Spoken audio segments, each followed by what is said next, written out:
Welcome to episode 48 of the FoodGrads Podcast, the podcast where we explore careers in the food, beverage, and agricultural industries.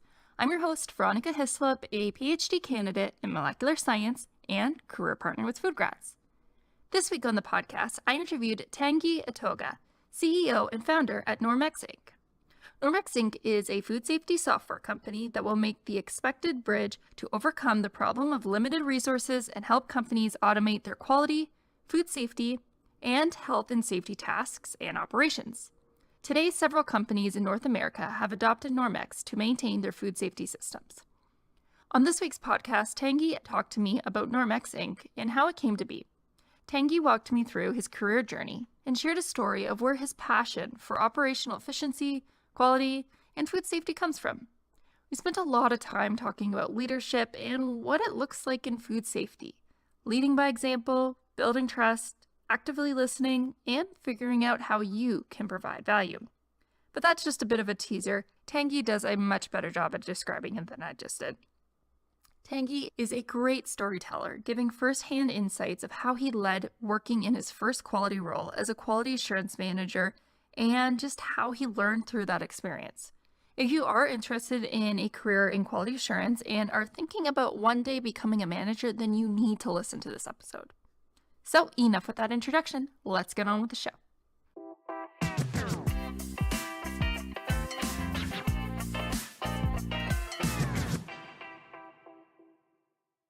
Thank you so much, Tanguy, for coming on the show. I am so interested to learn more about your company, what you do.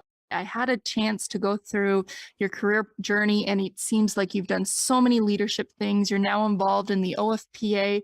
And as someone who's personally worked in the food industry, dealing in food safety and paperwork, I know how annoying it can be. So it's really cool that you are out there with your company to try to tackle this. So thank you so much for coming on the show. Thank you for having me, Veronica. So to get us started, because I have to know more about what Normex does as well as your role there, can you tell me a little bit more about your company and we'll take it from there? Normex started in 2018 with an idea. The idea was, back in 2011, when we used to have, a company which still exists today, back in 2011, called Safer Produce Consulting. And we do consulting in Canada and the US. The more we're doing food safety consulting with all the implementation of HACCP and GFSI programs, as well as FISMA and the Canadian regulation program. So, when you do an implementation, you have a lot of paperwork that's generated out of those implementations, because when an auditor comes in, he demands paperwork. So he wants to have your ratings. And all these companies start to ask the question, hey, is that something that exists? So we can limit the amount of paperwork that we're producing, because after 6 months, you can fill out 2, 4, 5, 6 cabinets, depending on the size of the company. So that's how we came up with that idea in 2018 to create Normex. So tell me a little bit more about how Normex actually organizes this documentation. Normex is a technological company. We help all the food processors, not only food processors, but we go from farm to fork to automate the food safety tasks and operations. So everything that you do on paper will be transferred into computer means, electronic means, but we automate that. So you save time, which is very valuable, especially in this time of post-COVID, if you can call it that way. And there's also a labor shortage. So what we do is we save time, and then we automate the food safety tasks and operations. And we also have in Normex health and safety modules, because that's what the client wants to have as well. We have food safety modules, quality modules, and health and safety modules. So all that are automated. So you save time. That's excellent. And so one of the key things that you had mentioned was automating. So I was just curious, let's just say a production staff is filling out this information. Are they still filling out the paperwork, or is it going directly like through maybe a tablet or such? So the way it's done, there's no paperwork. So the role, the purpose, the end goal of Normex is to eliminate all the paperwork. So you don't have to copy, photocopy, printing, scanning, managing the version distribution. You don't have to do any of that. What Normex will do, all the food certification or all food safety requirement demands you to have a monitoring and a verification. And that's exactly how we build Normex. There's two profiles in Normex. There's one profile that we call supervisor, and that's the monitoring profile. And that's the one that the employee and the operator will use on the production floor when they do their production or when they do the sanitation checklist, pre-op checklist, temperature control checklist. And once they do that, they can use a tablet or they can use a cell phone or they can use a laptop as they want, even a computer. And once they fill the information, an alarm, a notification goes automatically on the manager's profile. And the manager is the one that has what we call the verification profile because he needs to approve. And once that alarm goes on his or her dashboard, you'll be able to see exactly who did what so he can start the approval process. Wow. Because I know when I was working in QA, unfortunately, there was even a circumstance where, because we were dealing with the filing cabinet, if somebody puts that piece of paper in the wrong month just by accident, maybe a little tired that night, put it in the wrong thing, it can be a very tedious time to go try to sift through that paperwork. And especially when you need to know something like within minutes, sometimes if something's more serious, like I could see this really coming to the rescue. Absolutely. And it happens almost any audit. Let's say, for example, you have a management review, you discuss with your manager or your director or even an auditor, and they ask you, hey, can you pull out the pre-op that was done on December the 15th? You're going to have to look through a lot of paperwork to find that information. By having this type of system, you just select the date and then the record will appear right away. First of all, that is amazing because it is so stressful when audits are happening. And even regardless of an audit's happening, you should be able to find this documentation like stat, because that's what QAs are supposed to do. But I was curious because we haven't really mentioned, I know that you own the company, but I was curious more to understand what your role looks like owning Normex and what are the types of things that you're doing on the day-to-day. I do a lot of software development with my development team because I'm a consultant and I know food safety, and we have Normex has a consultant team. And what we do on a daily basis, we ensure that everything in Normex is according to all the requirements, whether it's, again, FISMA or HACCP or CF5A, GFSI. So we ensure that they understand, our engineer understand all these requirements, and we translate that into technology. So that's one side of my day. The other side of the day is to ensure that the clients and even the prospect are educated. So we work with a representative to help those clients to understand what Normex is about, and also to understand, so they understand that there's a better way of managing food safety. Yes, they've been managing food safety very well, but that's not the point. The point is, how many resources did you take to manage the food safety?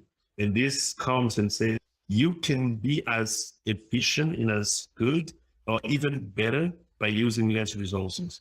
So that's how we approach that, and that's how I dedicate my days. Oh, that is so cool. And I love to know that you're doing something like related to software, because one of the things that I think a lot of people can maybe get siphoned into thinking that they have to do one specific type of role in the sense, but I think that it is such a cool skill set to find a way to complement with the software design, because as someone like myself doing research, sometimes I wonder, oh, maybe it might be useful for me to know software design or something like that. So being able to combine that love of food safety and finding solutions that are like, that's really cool. Thank you. So with that being said, I'd actually love to know a little bit more about you and how you maybe got to having these types of schools. And I would love to know a little bit more about your career journey. Would you be able to walk me through that? Yeah, absolutely. I arrived in Canada in 2000, no, in 1998. So I arrived in Canada in 1998, coming from Cameroon. Cameroon is a country in Africa, in Central Africa. And just a long story short, when I arrived here, I didn't know how cold it was. I was used to go to France, and in France it was about 15 degrees in winter, but when I arrived here, it was minus 30. So there was a big difference, about 60 degrees difference. I did my university in Quebec, a university called Université Laval, and that's where I did my food science and technology degree. That was back in 2002. And once I finished, I moved to Montreal and started working in the field. I had different positions in different industry. I worked as a lab technician at a refinery, so sugar company. And then I worked as a quality supervisor at the cake mix plant company still in Montreal. And the turning point was when I started working in another company, and that was an importer of fruits and vegetables. And I was working as a quality manager. And that's why I got really involved with quality management, food safety management, and also in production, sanitation, because that was a small company. And that's one of the biggest experience that I had. And that's where I decided exactly what I wanted to do, because I saw almost everything that a company can do in terms of the variety of the fields in the food industry. So I decided that I wanted to do quality assurance, and I decided it will be all the related function and build with that corridor of quality assurance. Of course, the management side will have to be involved with that, because I like the management side of the side as well. And I went to get my business degree in McGill, and then I moved on to Alberta because I had an opportunity in Alberta at Calgary, as you saw on LinkedIn, and that was also a turning point at Calgary, because Calgary it's a very big company, and I didn't have that. I didn't have that exposure at a big company, and I wanted to have that, and I learned so much with so many great people over there. And that's when I decided, after working at Calgary, to start my business. And I came back, and we are located now in Gatineau. That's a small city close to Ottawa, and that's where we operate from, Normex. That's so cool. It's nice to hear that you've had these experiences both in small and large companies. And you did mention about Cargill being a larger facility, and that really got you inspired to continue on with this path. And one thing that had stood out to me when I was reading your very impressive LinkedIn profile was that you had some impressive results, like improving efficiency for one of the, I can't remember off my hand, but that, like that. yeah, thank you. So it stood out to me that it seems like leadership is very key role, being able to bring down to improve efficiency. And I wanted to know a little bit more about your philosophy of leadership. Was that something that you've actively tried to develop over the years, or like how have you gone about that? Yes, because I was mentioning earlier that the fruits and vegetable importer role, the company when I worked for in Montreal, that was a turning point, because I learned so much working for SMEs, and especially for that company. And I had a lot of exposure, because the person and the leadership that was working with and for, they gave me that opportunity, because when you're in SME, you do a lot of things. There's not a lot of people working, so you are really short staffed. So you have to develop a lot of skills, and you don't need to manage people to have an impact on someone else's work. And that's leadership. And that's something that I wanted to develop as well. And that's why we went on to get a certification called Six Sigma. So that's black belt certification. And the reason why I have that is I want to have the tools to pinpoint some problems at the company and try to resolve those problems. And when we say problem is to eliminate the waste. And that's all type of waste. So it can be waste of time, waste of resources, waste of all type of waste that prevent the company to achieve its goal. And that's how I wanted to approach that thing. And I wanted to present myself as a value. And that's how I started to build my leadership skills. So the goal was to show I can help in different ways the organization. And that's what at Cargill, that's what I gave that project. And the project was to reduce production downtime. And one thing that I had to manage also is at that time, I wasn't working for production. I was working as quality assurance manager. They saw that I had that skill because I was always on the production floor working with production, even if I was quality. And they asked me if I want to be part of the team to reduce production downtime. Well, I said yes.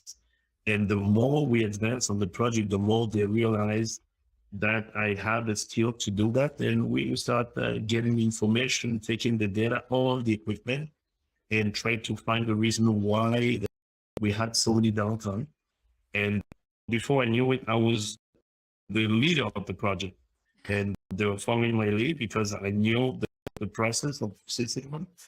And we were able to reduce the production downtime. I don't remember by heart, but I think that was maybe 20 or 30% in 6 months.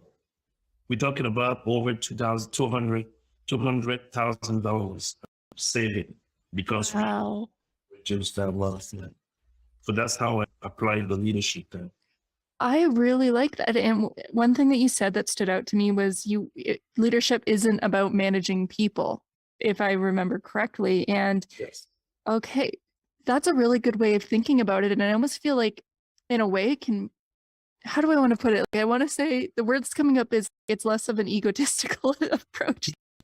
Like it's really focusing on building those skills because you have the skills that people can follow, not because you are telling them do this or that, but because you have something to give. And it's more of that giving role because you have the skills because you want to help. But also I love the fact that you were able to change an organization that at first that wasn't directly your role to do. Like you are able to make changes because you took observations and that's amazing. Yeah. You know what? Let me tell you a story.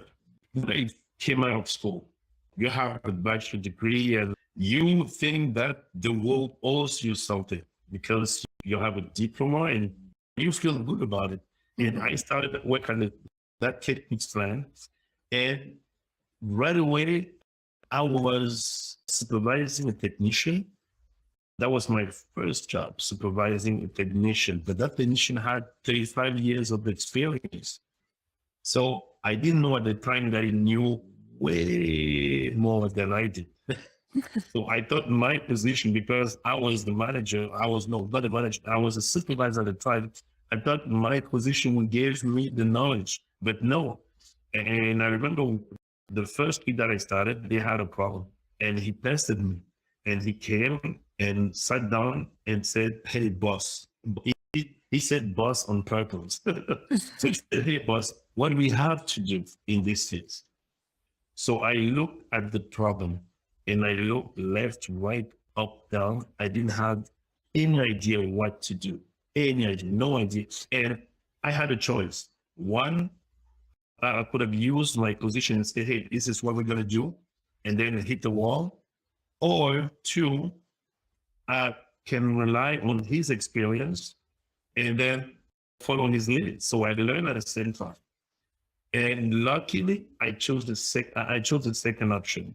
And that's how I learned a lot from him. And that's what get me started in that part and say, position does not empower you on anything. Leadership does.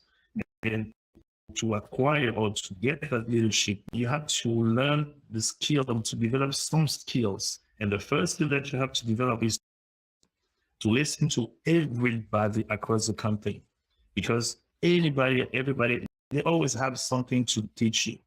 And that's how they trust you. Otherwise, it's going to be difficult for you to succeed if you don't have that type of listening. I'd like to dive a little bit deeper on that, because one of the things that I know, I was in no part a supervisor when I was doing my QA role, but one of the things that I did struggle with, which I did try listen, I didn't think I was always the right one, but how did you manage you're going about, you're listening, you're taking the input, but how were you able to make the sound judgments with and I'm trying to figure out how to word this question. How can you lead with a lack of experience, even though you are actively trying to listen? You know what? That's the $1 million question. Okay. Okay. You don't have the experience. Mhm. You have a position and you have a work to do and you have to achieve some results. And that's why, again, that's why you have to decide, one, you do it your way, or two, you do it with the team's way. So you have to use a team's approach. And in your team, even if you manage one person, that one person have the experience. You have to rely on the people that have the experience, that have the skills, that have the knowledge. And at the end of the day, you're going to be the one responsible to make the decision. But the last thing that you want to do is you don't want to make a unilateral decision. You have to consider all the point of view, all the experience. And that's how you develop that leadership skill and the knowledge skill as well. Because when you hear different point of view and when you hear different experience, different exposure, it feeds you. It feeds your knowledge, it feeds your experience, and you even fast track that experience and knowledge. So that's something that my recommendation is to choose that food.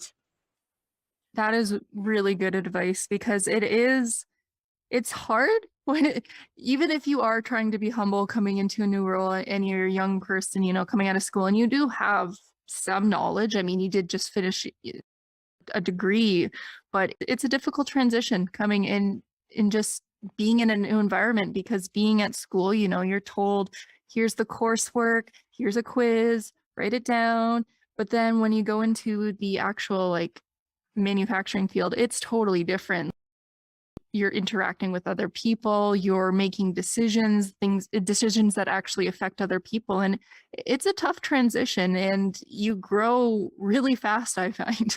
Yeah, it is. It is. And there's so many things that school will not teach you and life will.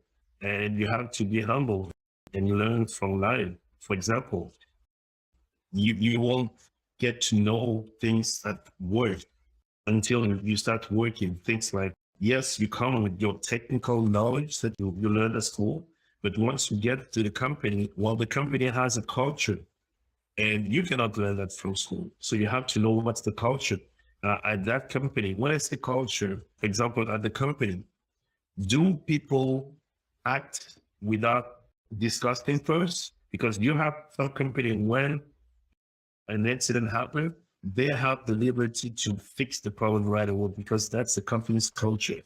But at other company, they have to meet first. There's a chain of command before you make a decision. So that's one example.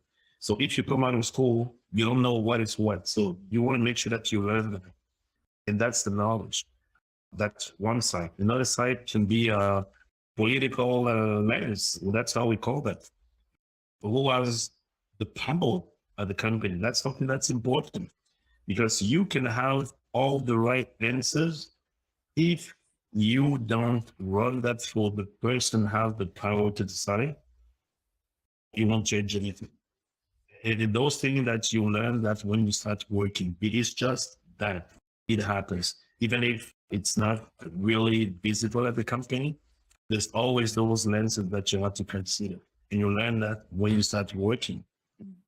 That is so true. And company culture is so important that it's something that you do not see on paper when you're applying for the job. And sometimes it's hard to tell until you're in that role. And When it comes to, though, having outside support, maybe not necessarily in the company, when it comes to food safety, though, is there a lot of support in terms of a sense of community? Because I was recently speaking with Aaron Aboud, who Yes. you should already be familiar with from the Ontario Food Protection Agency. So maybe I'm segueing to talking more about that. But I wanted to know from you personally, do you think that there is a sense of community in food safety that you can help depend on, or young people can, for their careers? Yeah, the community is growing.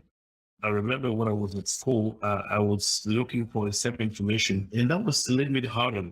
And right now, you have LinkedIn, you have Facebook. I know, Aaron, we are on the same board of director at the OFPA, and you have the OFPA, and OFPA is really good organization in terms of membership. Welcomes the student members, so you have a lot of student members of OFPA, and that organization will reunite or unite all the food safety experts, which is a really good result for students. Also, and it's in the GTA area.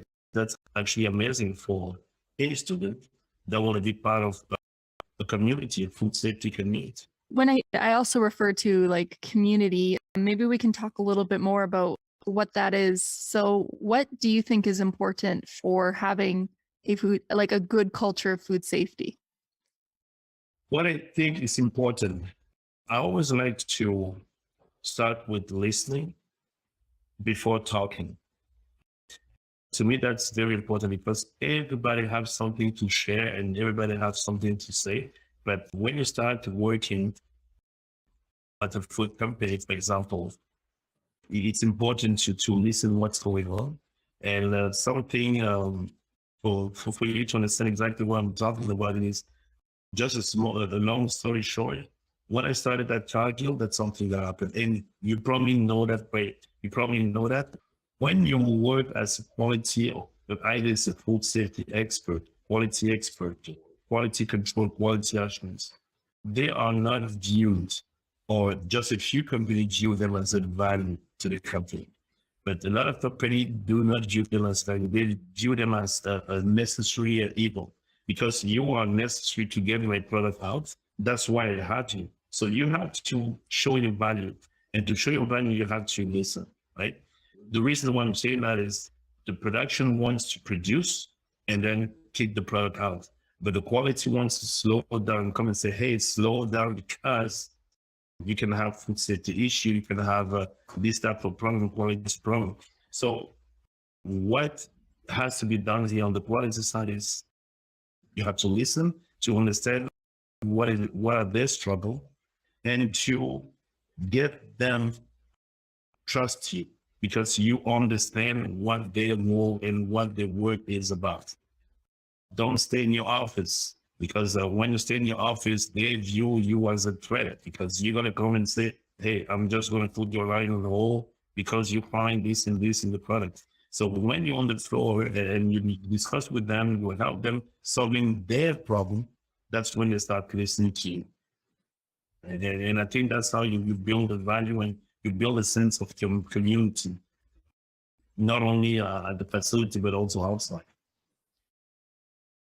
Trust, that was a word that stood out to me when you said that, because it really, sorry, my head's also jumping. I know that you were saying that you would go out on the production floor, but I don't mean to say it this way, but did that also involve things like small talk, or was it strictly just, would you say, talking about the job?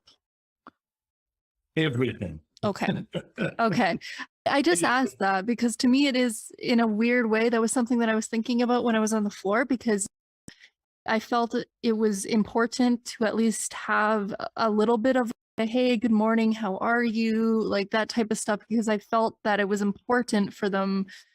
And this is just of my personal experience, that I felt like it was a better workplace, but there was also that building of trust. And I found it was also a hard line to walk, because I wanted to be, again, I was only in the role for a year. So I was definitely still learning, and I still am, but that line of being friendly, but there's work to do. And it was something that it was hard for me to navigate when I was first in my role. Exactly, absolutely.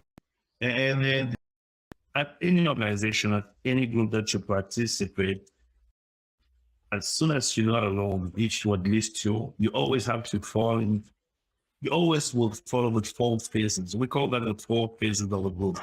That also, you leave that also with the production employees. You have, we call that forming. That's the first step. Forming, storming, norming, and conforming. So just not to be technical, when I say forming is you are hired at a company, so you form a team, right? Whether it's a quality team or an employees team along with the production flow. Now, the second stage is a storming. That means they don't know you, you don't know them, but you found them there. So they will test you. And that's the storming side. They will see if you know the first issue or the first problem you will shy away, or you will stand your ground and you will discuss it. They're going to want to test you. And that's the storming side. And that's very important phase, because at that stage, they'll know exactly what you made of, right? And that's where you have to demonstrate that you, not only you are persistent, you want to find a solution, and you know what you're talking about, but at the same time, you're willing to listen. And then this is the phase that you have to inspire respect. Even if you don't have the same knowledge that they do, they have to know that, hey, you know what? I have to respect Veronica because of her skills, because I see that she can help us, because I see that she'll listen, etc., etc. Now, once you pass that phase, then it's easier. We call that norm. So that means they know at that stage that if this happens, I'm going to call Veronica, and we're going to do this, because they know that you went through that already. And then the last stage is conforming. So we just start all over again.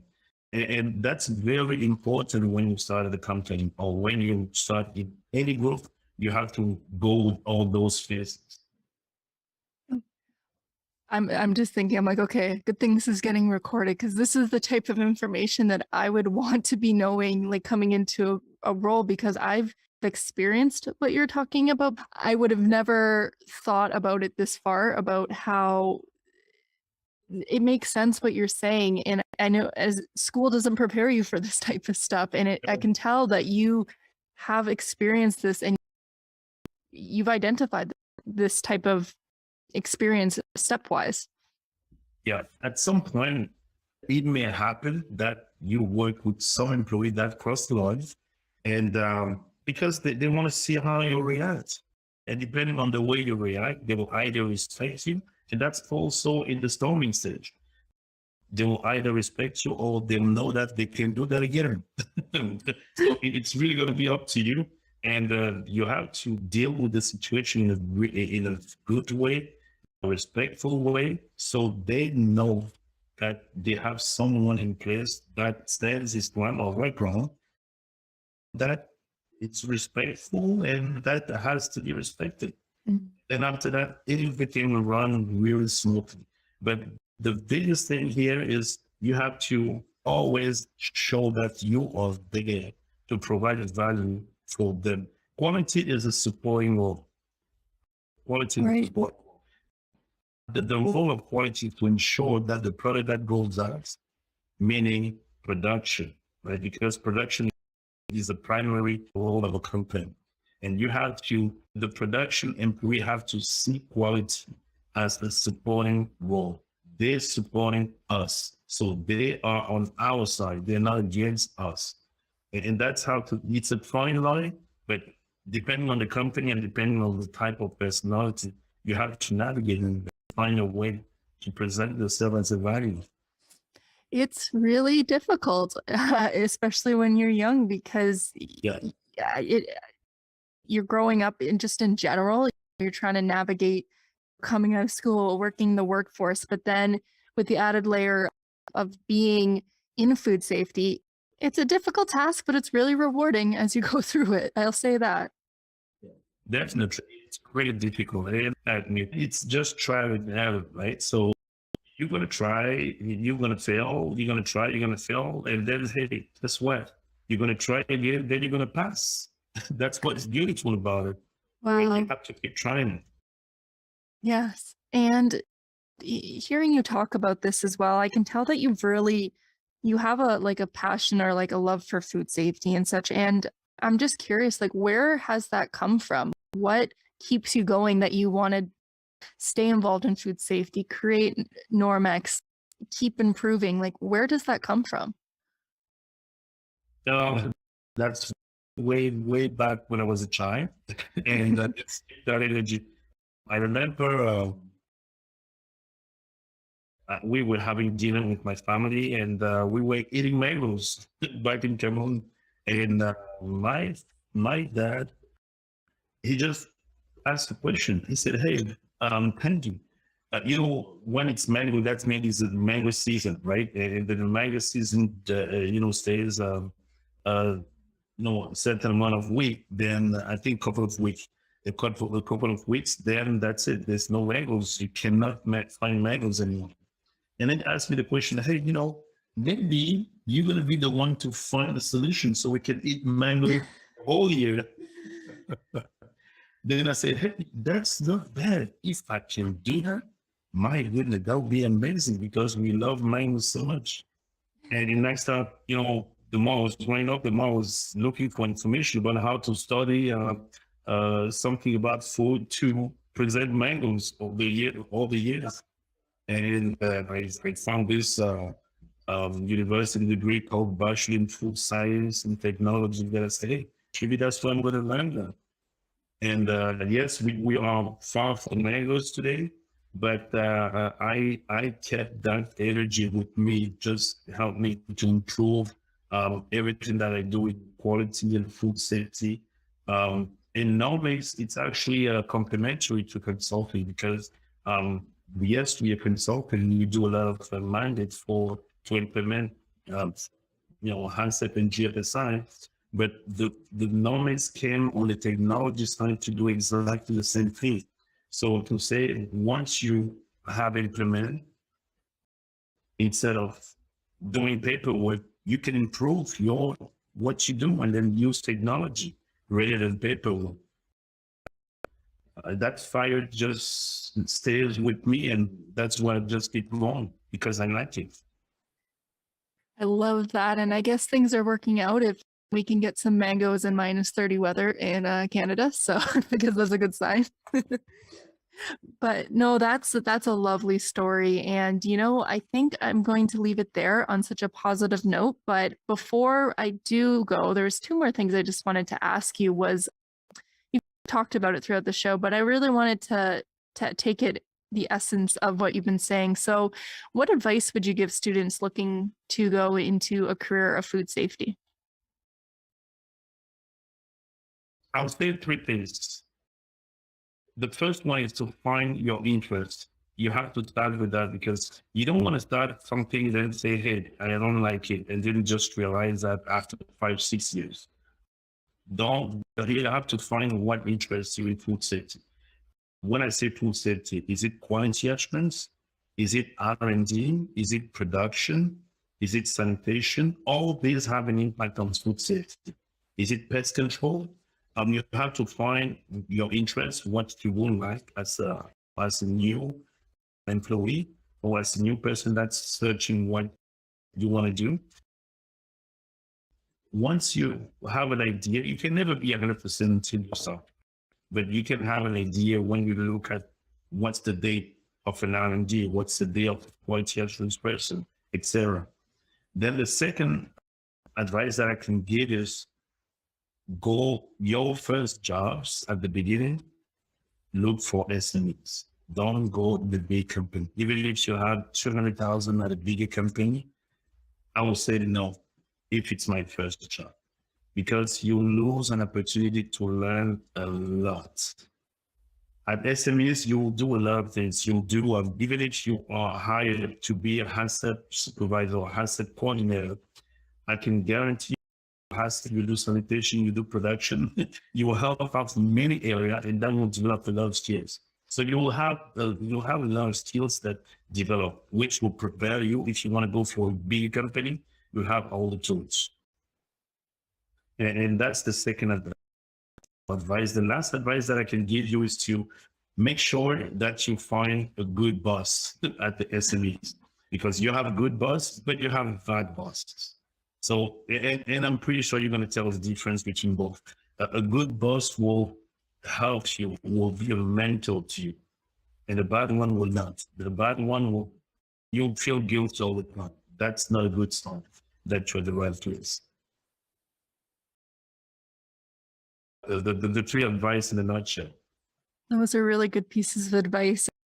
Yeah, having a small company will definitely help you grow a lot faster because you get to be in the know of everything that's going on. You see it on the front hand, and it's really overwhelming at first, but it will help you grow like super fast. And I say challenging, but it's a fun challenge though too, because you feel like you're on like learning super speed compared to learning back in school, because you get to be in the thick of the problem. So that's really great. And thank you. The last thing I wanted to ask before I let you go, just in case people wanted to find you, where can people find you? They can find me on LinkedIn, available on LinkedIn. So they can message me on LinkedIn and I'll reply. Excellent.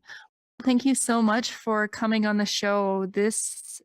You have given so much great advice, and I'm so excited to share this because I can just tell it's coming from a place of learning. And again, going back and emphasizing that point, I love the idea of growing through your own skills and growing through leadership there. So thank you so much for coming on the show.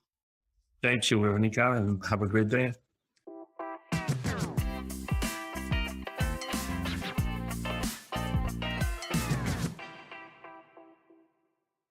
That was episode 48 of the FoodGrads Podcast. All the notes to this podcast can be found on the FoodGrads blog or by clicking on the Student and Grads tab on the homepage. There you can find any notes to past or future episodes. Do you know anyone you would like me to interview on the show? Perhaps yourself, or maybe there's a specific career path you would like me to explore. Then reach out to me and let me know. You can email me at veronica@foodgrads.com or any of the FoodGrads social media channels. Hope to hear from you. Going into a new role is never easy, especially when you are new to the food industry. I know it's a cliche that when you go into the workforce, you're going to learn way more on the job than you ever did at school, but there is a reason why there is a cliche, and that definitely goes for this type of field. Unless you're working in a lab by yourself as a QA or QC, then you have to interact with those on the production floor. And it can be a little bit of a challenging task talking to all these new different types of people. Food safety and quality means supporting other departments, talking to them, understanding what they do. And it's just something that you don't get taught in school. I mean, they try to, but it's just, you'll never know that true feeling until you're on the production floor, talking with those in the role, and just trying to figure out what your place is in the company. And just that overall culture, it's different in different places that you work for. And I think that it was really insightful to hear Tanguy's experiences with that. And I really think that he has grown throughout it and just give some really solid advice that I think is really helpful. And I really hope that if you're listening to this and you have heard what he talked about and you apply it to what you're currently doing, that you get better at your job and enjoy it more. And hopefully if you're not quite at that part right now, maybe you should re-listen to this episode in the future, because I really think that it's really sound advice and I really hope that it helps those that are listening. Anyways, that's it for this week's episode. Thank you everyone so much for listening, and I will see you next time.